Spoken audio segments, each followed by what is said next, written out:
Hello বন্ধুরা, শুভ সন্ধ্যা।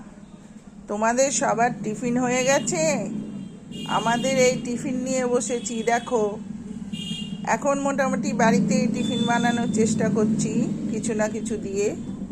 আজকে তাই বানালাম ঝালমুড়ি। কি কি আছে জানো ঝালমুড়িতে? আছে পেঁয়াজ কুচি, ধনেপাতা কুচি, টমেটো কুচি, শসা কুচি, আর আছে সেদ্ধ ছোলা, আলু সেদ্ধ।